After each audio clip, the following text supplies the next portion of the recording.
Hey everybody, good morning. Ricardo Wilkins here.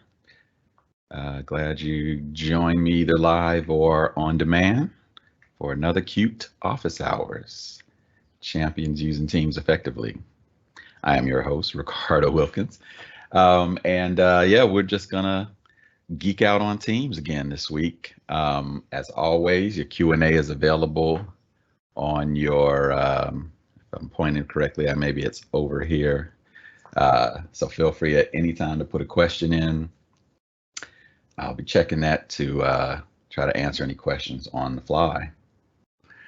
While we wait for folks to join and for questions to come in, I was going to talk about a couple things, particularly in particular, a couple new features, small but cool and new for our any government customers that are joining. If you're in commercial, you've had this a while, but still a good conversation. But for government customers, you got two new things that have either hit you just recently or might still be rolling out to you. That's just how new and fresh it is. So I wanted to talk about reactions in meetings and share to Outlook. Let's jump into this. Again, anytime while I'm talking, just put questions in and I will try to answer on the fly. But the first one is share to Outlook. Let me go to, this is my Teams area where there are conversations galore going on. Share to Outlook means that, let's say this conversation here, I want to share with maybe the primary kind of use cases I want to share with someone maybe outside the team. How do I do that? It's not a great way to do that today. Depending on your perspective, I could copy a link to it and whatnot, but we now have an option. If I hit the three dots on that post, share to Outlook. In fact, I got a little bigger there, share to Outlook, right? And when I hit that, it's using your Outlook on the web kind of, Outlook to fire up an email message in which it has embedded that conversation post, and given a nice convenient link here to go to that post.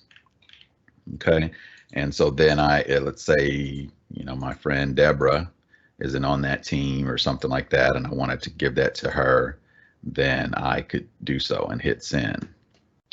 And what Deborah ends up getting on her side, and I did this earlier, so I can actually fire that up.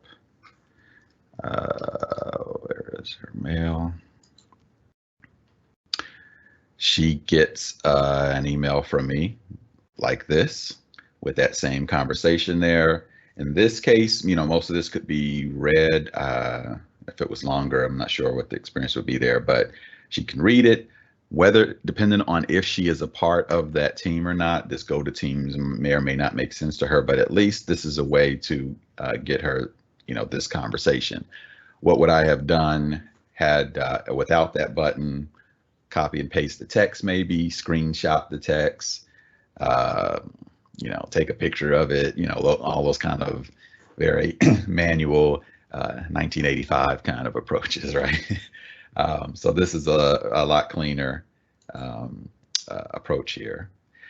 I will say, if you're also wondering, okay, how else can I use this? If you're like me, I actually use this to send email to email to myself. I do that for if this post was something I wanted to follow up on myself, add it to my tasks or whatnot, then I send it to myself because just like Deborah could do here. So it really just depends on what your approach is for managing your tasks in your day. Is your inbox your key place where you kind of create tasks? Is it to do? Is it something else?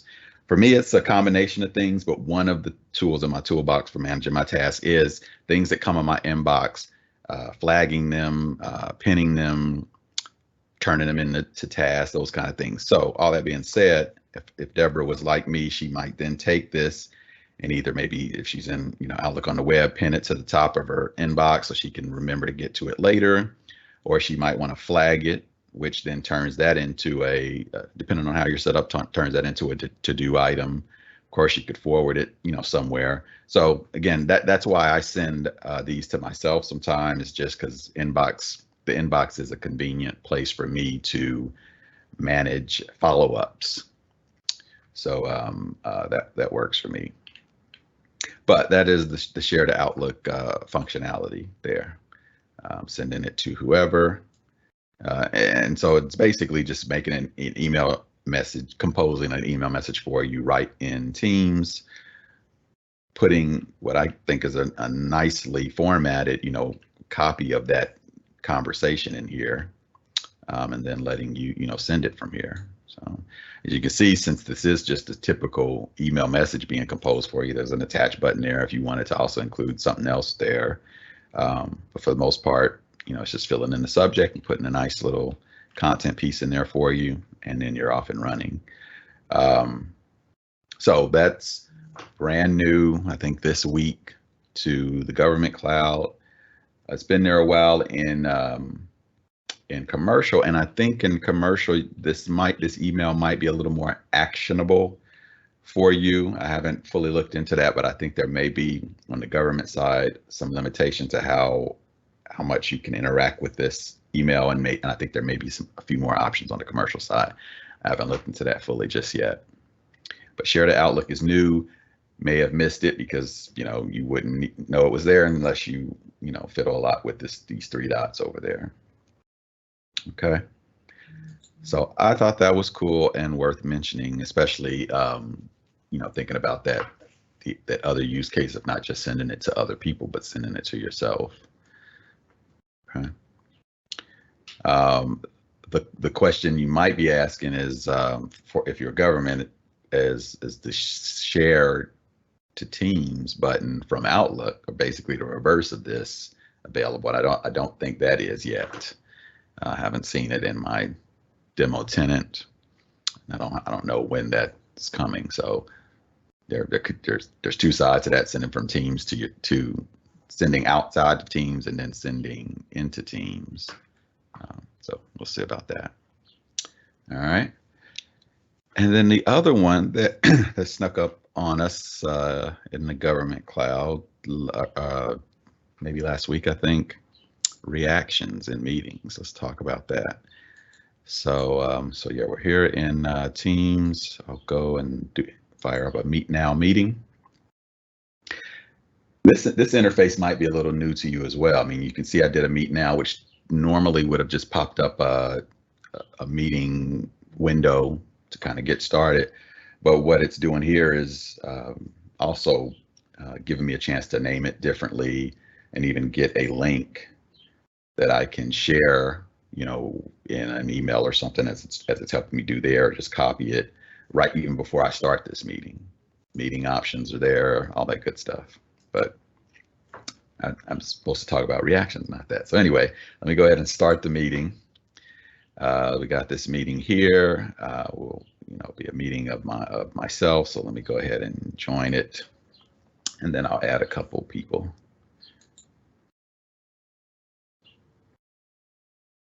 Again, another message there to help me add participants. I'll go ahead and use that one. It just takes me right to the participants list.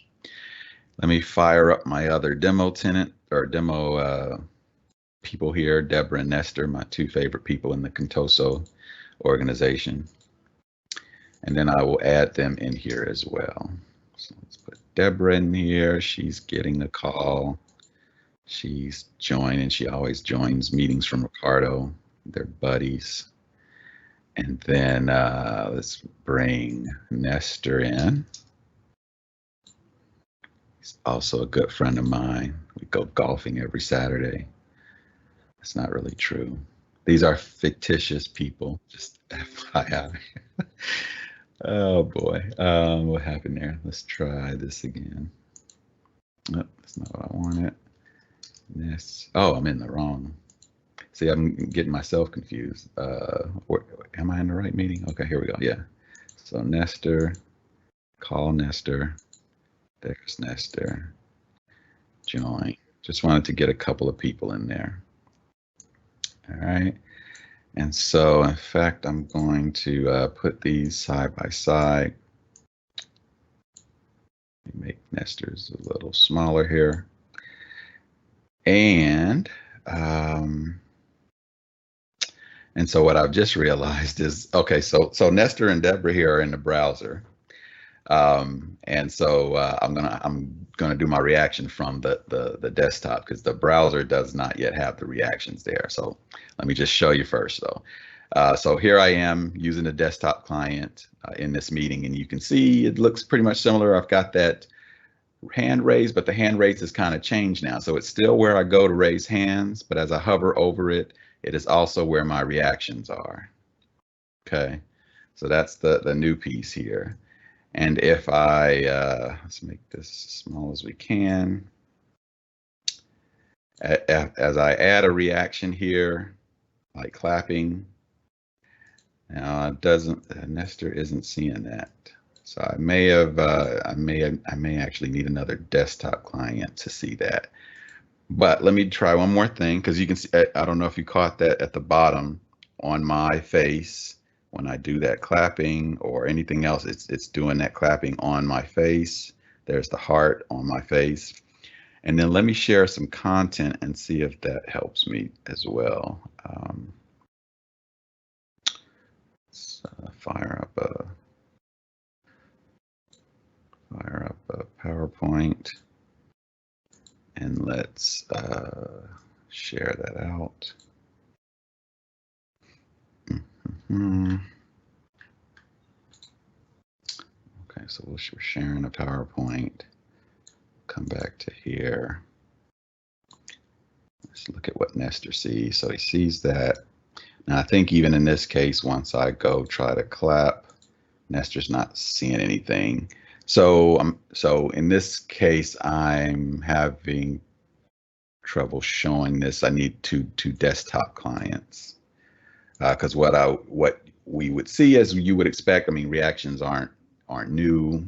Instagram, all those places, the floating hands, the floating hearts, and that's what I wanted to show here, was the heart or the clapping floating up over this presentation. As I'm thinking about it, there's not a quick and easy way for me to do this in my current setup. So it's gonna be a trust day today. You're gonna have to trust me that this works.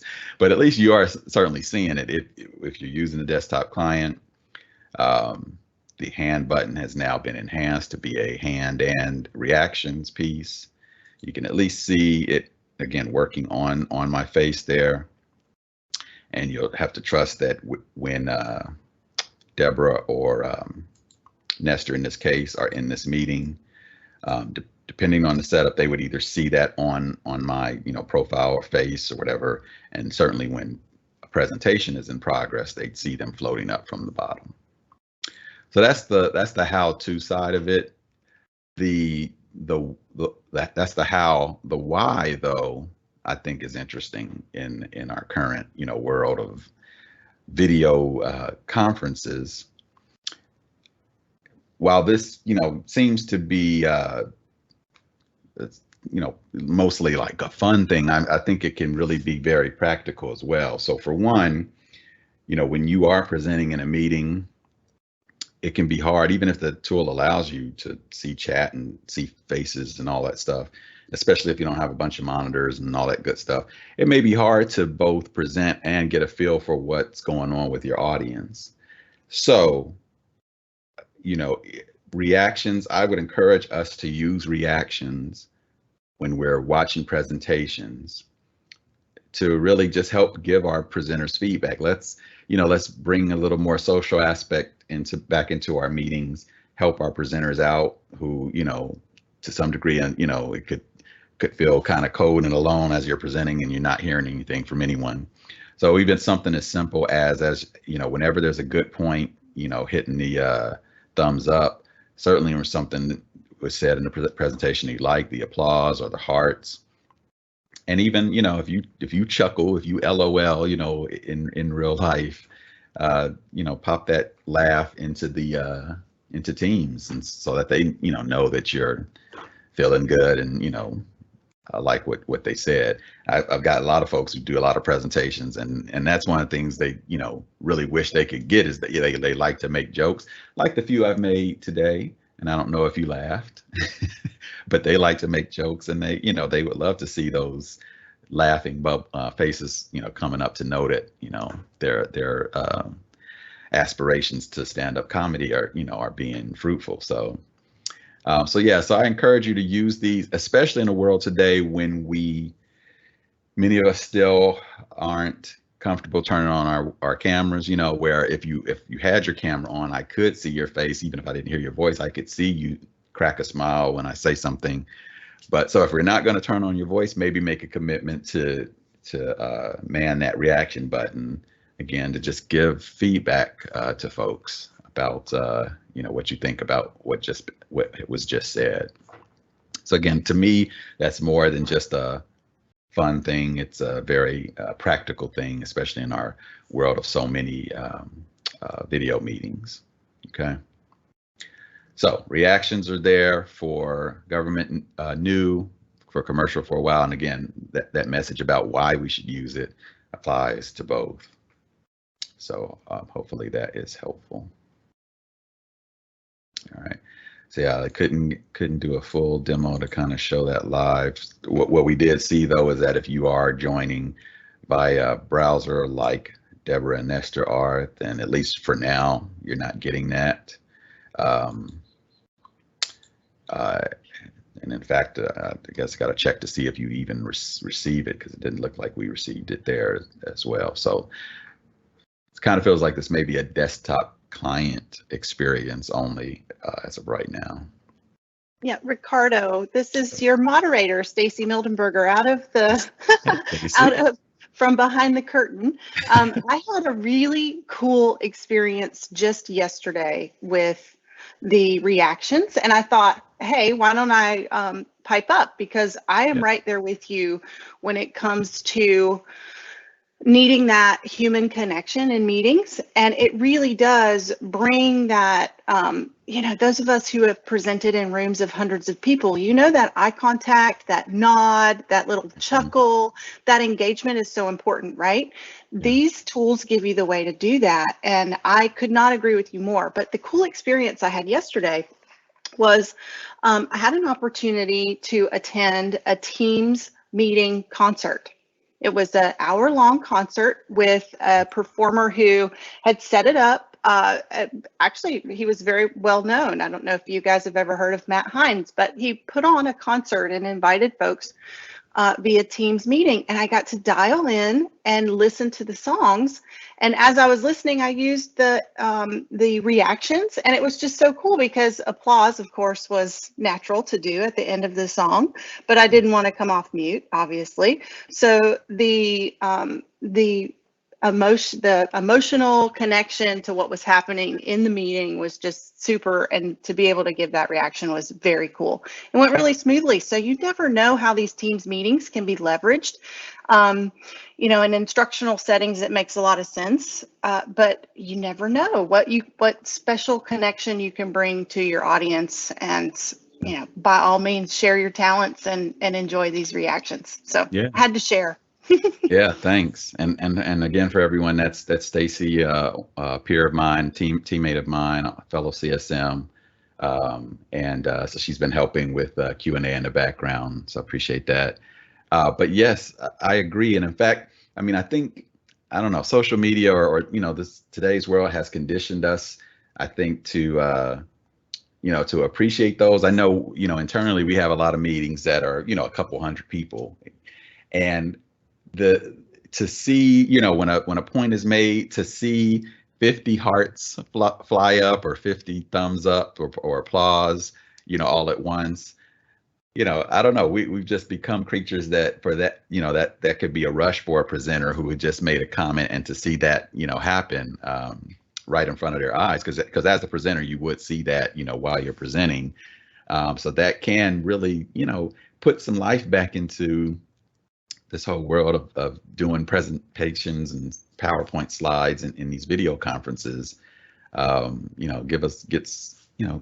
Just puts a little more excitement into it. So that's why I feel like, I'm almost imploring you in an effort to help your teammates and, just have a nicer day, that you never know that what that could do to their spirit to kind of see that engagement. So I think that's probably why we, work to get that in the tool. That kind of thing is in other tools for sure. But I just encourage us to use it. Doesn't seem like, if you're from my government customers, it doesn't seem like our meetings are supposed to be that fun, maybe, but it can be, right? So yes, that's definitely, I like it. I try to use it in my meetings too. A lot of times I'm the only one using it. But I'd say at least 50% of the time when I do, I kind of hear the person talking, kind of recognize that it happened, like say thanks or, or a chuckle or something like that. So yeah, definitely think it can be useful. A lot of that. And that's just one of many things certainly coming, to our meetings. I mean, if you're following the roadmaps, we got a lot of innovations coming to the meetings experience over the next few months, really. Again, a lot jumping off from the Ignite announcements that were made. So I think last week, or you could check the video from last week, I gave the links to all the places you can go to catch up on those Ignite announcements. So if you do like geeking out on Teams, that a lot of those announcements should have really made you excited about what's coming in the next few months.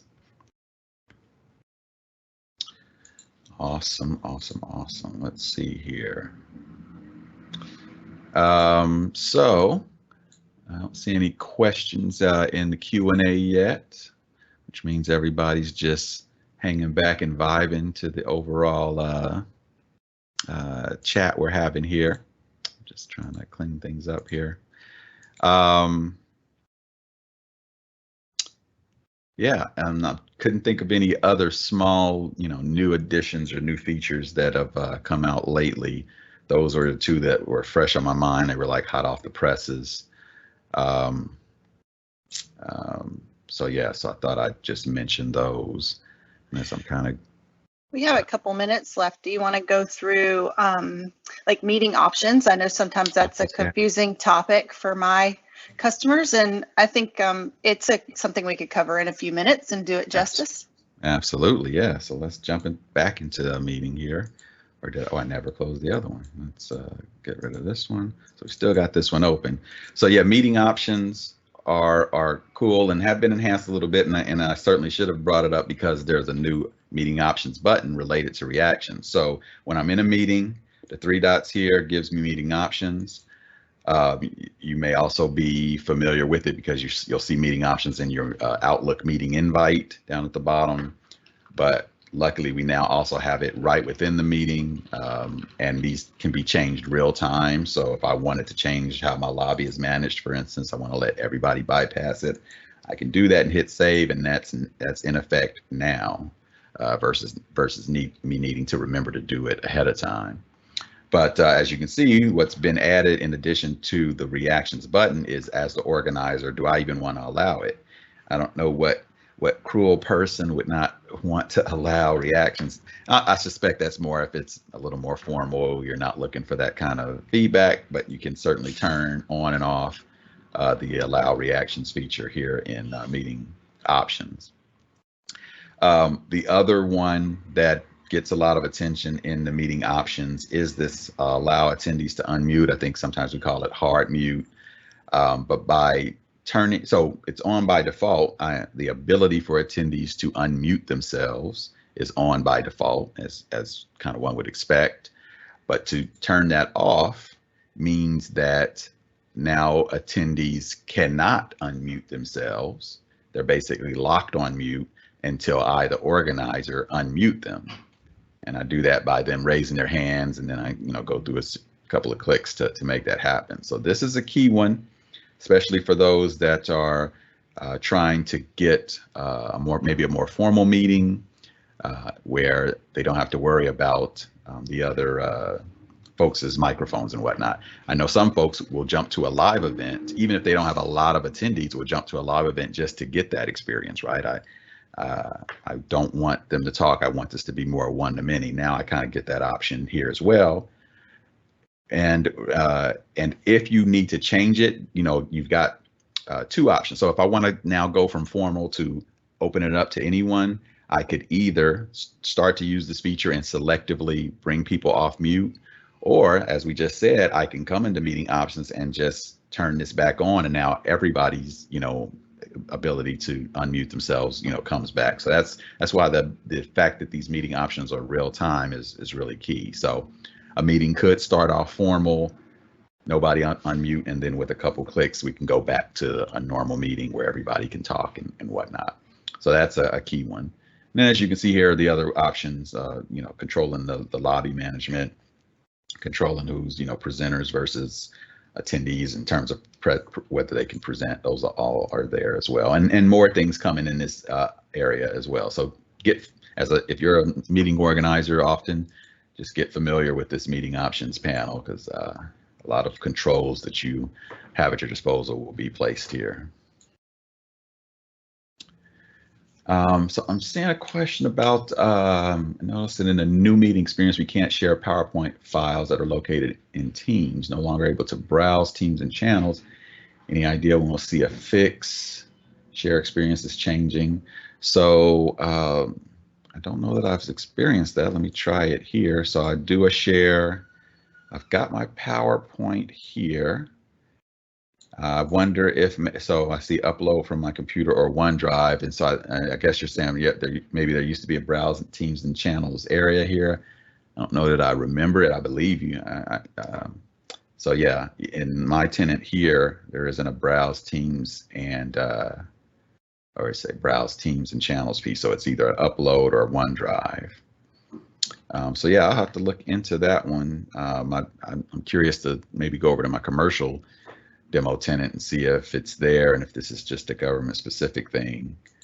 Yeah, I mean, I do recognize, yes, the share button has gotten a little update. Really, all the buttons have gotten a little bit of a new shine to them. But yeah, you're right there. From the PowerPoint perspective, there's just upload from my computer and OneDrive. So not sure where that went and if it's coming back or not. And I do see the comment about talking about meeting notes in future sessions. That's a good idea. So I will make a note of that as well. Awesome. Okay. Yeah, I'm very interested in that one. I'll have to take a look at that. So if there are any other questions, yes, continue to put them in the chat. Okay, I didn't miss any other ones. Okay, good. So yeah, so hopefully that was helpful. So reactions, share the outlook, and meeting options. I'm sure meeting options will come up in future sessions as well as more buttons get placed there. So again, hopefully this was helpful. Again, we'll be here every week, Fridays, 11 a.m. Eastern. Feel free to share this broadly with your peers, your colleagues, anybody that may want to come here and hear about Teams and or post questions. I am considering even trying to make this a normal Teams meeting. This depends on how the numbers of people work out, and or when we launch our 1,000 way Teams meetings, that'll make this a little easier as well.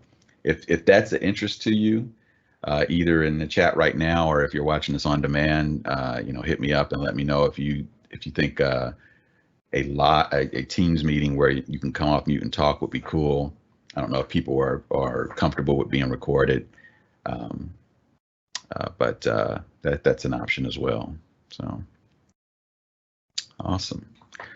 Well, it was good hanging out with you again this week, and I'll probably hang out for a couple more minutes to see if any other questions come in, but otherwise thank you for joining in or watching, and we will see you next week.